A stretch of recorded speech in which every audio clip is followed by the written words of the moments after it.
topic today. The new topic is about anxiety. So it's about anxiety. What are anxiety disorder? What are anxiety disorder? So I'm going to go to my Facebook page and good morning, Veronica. Good morning. I'm very good, thank you. Hi, Eric. How are you? Thank you. Thank you for being here and supporting the start watch party. Okay, I just shared start watch party. So can you please do it the same with me and just share and leave the comment down here, and as well as say hi to me and give you a thumbs up and tag the people who you know who suffer from anxiety, because this the following series is gonna be all for anxiety. Now what we're gonna do today, I'm going to just share with you what are anxiety disorder. Then further on, we're going to talk about the anxiety disorder symptoms, the sign of it. Then what caused it. Hi, happy day. How are you? So what caused anxiety? Then further on, we're going to talk about what sort of people will suffer from anxiety. Okay. Then we're going to talk about treatment as well. So what sort of treatment available for anxiety attack? Okay. Then what sort of tests that can diagnose anxiety, right? When it comes to treatments, then we can talk about acupuncture for anxiety and Chinese medicine for anxiety. Right? Some other natural remedies for anxiety. And what else? We can talk about anxiety and depression, because these two emotional disorder often come together. They can separately happen, or they can actually come together, right? So I have patients that they're pretty sure they're anxiety, not depression. Some patients say, I have depression, not anxiety. I'm pretty good with anxiety. And some patients that I have both anxiety and depression. So what are the difference between them? Then we need to talk about this, right? Then what are these symptoms come from which organs related to that, according to Chinese medicines? We're going to talk about this. And what is the how does anxiety link to stress? And anxiety linked to alcohol? Can food treat anxiety? Or can food lead anxiety? Wow, very new topic, isn't it? Yes, food can link to anxiety too. Okay, and in the treatment of Western medicines, what can they do for anxiety? We're going to talk about all this in the next 1 or 2 weeks. Okay, so from today on, we're going to focus on anxiety. Okay, so anxiety is your body's natural response to stress. It does link to stress. So what we understand here is when you feel anxiety is actually a feeling of fear or apprehension about what to come. It can be, well, if you've been to school, it can be the first day of school, okay, going to a job interview, or going to see a doctor, going to see an acupuncturist. Acupuncture is a very, very new treatment for you. You don't know what acupuncture is, right? So going for interview, acupuncture treatment, more commonly giving a speech, if you need to speak in the speech in the public, and that may cause anxiety because there's a fear in there. Then nervous, so fearful and nervous. If anything linked to fearful and nervous and make you worry, then that's anxiety. Anxiety can go away quickly. As soon as you finish those things, you feel relaxed. There's no fearful, there's no nervous anymore. Then you'll be all right. So it is normal to feel anxious about moving to a new place. It is quite normal. Everyone get it, right?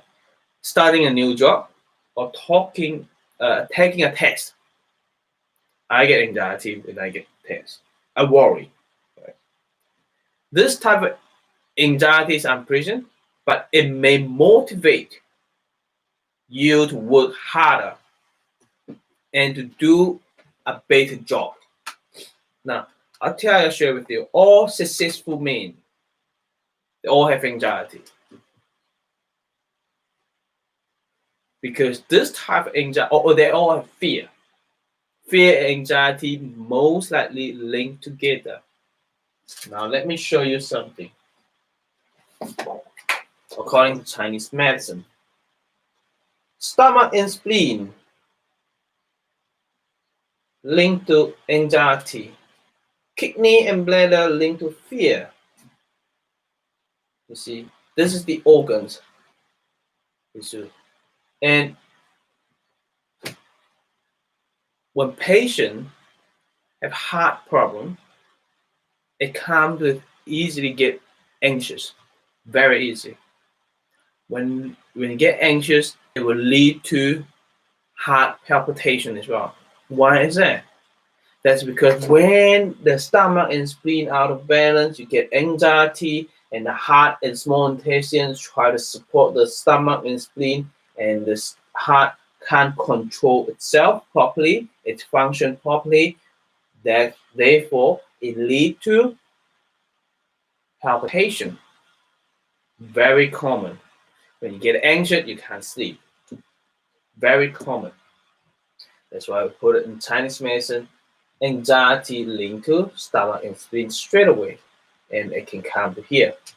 Now we know that stress, anxiety responds to stress, and stress is controlled by here. If liver gallbladder out of balance, you get stress.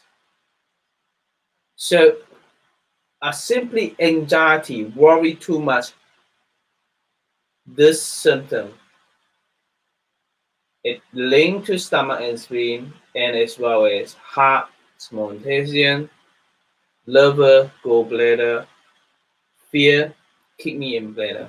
It can link to multiple organs, but mainly stomach and spleen. That is the main organ. So this, according to Chinese medicine, if we were giving you treatment, what do we need to look at? We need to look at which organs out of balance, then we treat it. But most likely we treat spleen and stomach. Now we know when spleen and stomach function better, you still worry things when it's coming, get a test, but you'll find that you won't have those symptoms, or those symptoms, it won't be that bad. What kind of symptom that will come?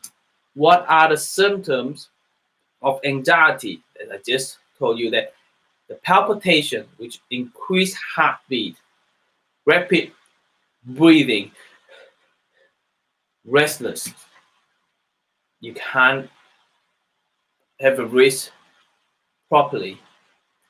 Trouble concentration. You have trouble focusing. You have difficulty to falling asleep because you worry too much. That's anxiety. Or once you're awake, you can't go back to sleep. That's anxiety.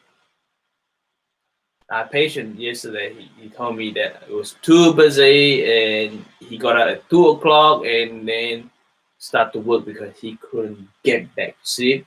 His mind was too worried about his work because a lot of work. He needed to finish the task of his work. Too many things to do. He didn't get it done on that day, so he woke up on at 2 o'clock and carry on. That's because in his mind, it was too worried and stress, you know, the stress, and he afraid that he can't finish all everything. That's why he worry about it. That's anxious, right? Right now,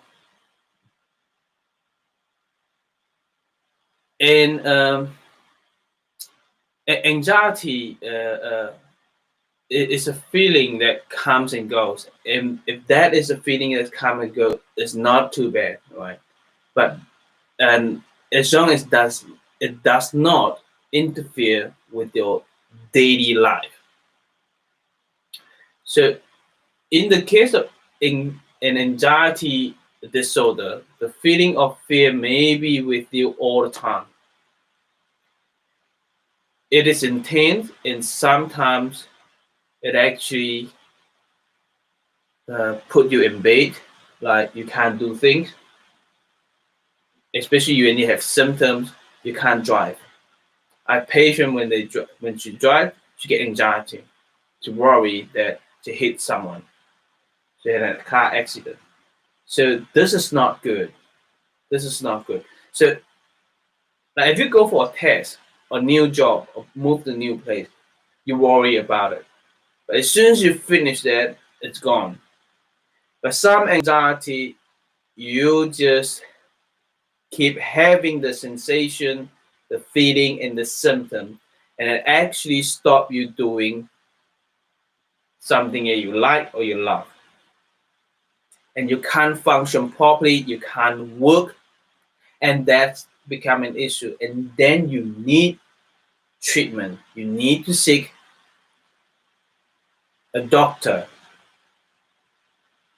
an acupuncturist to help you, right?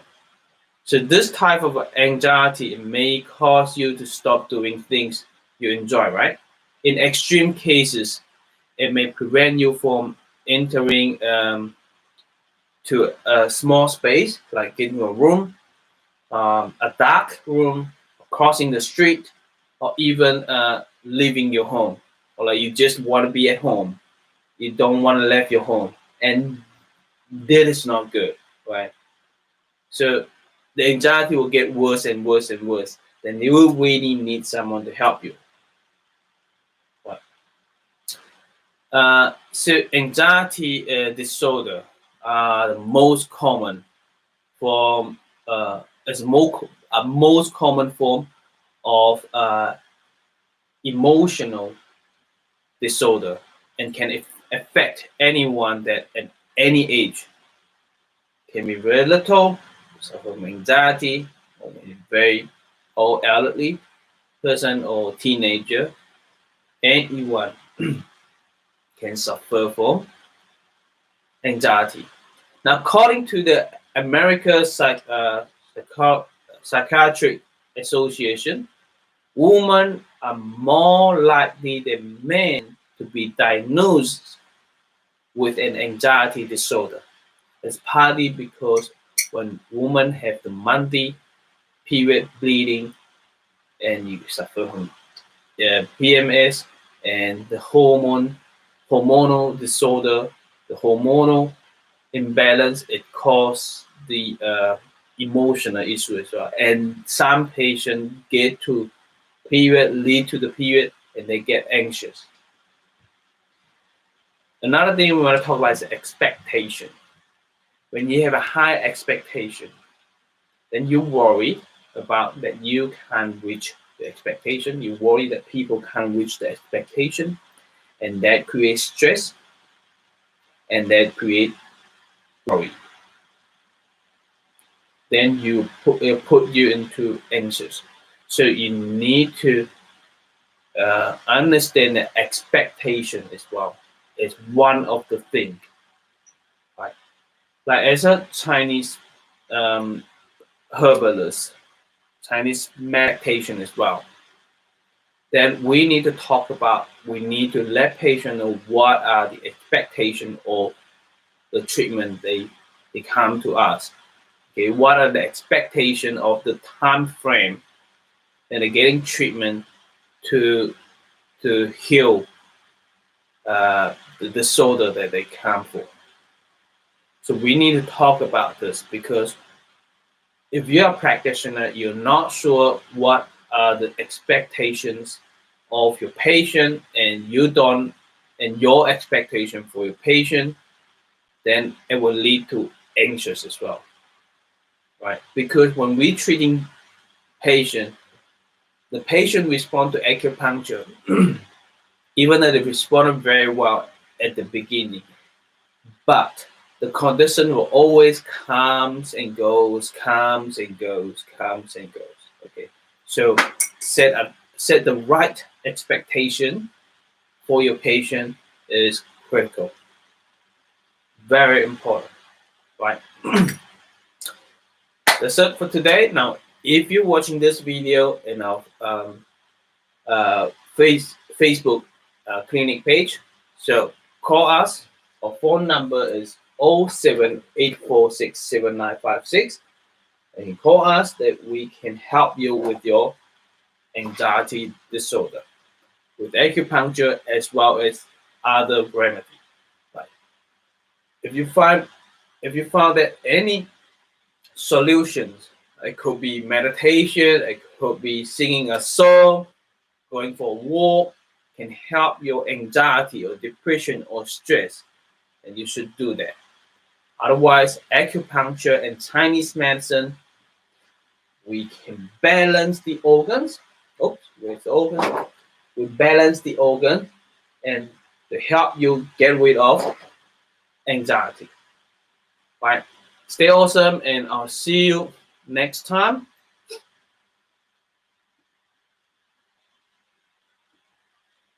Thank you.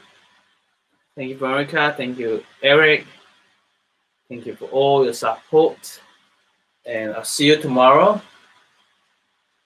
Bye bye.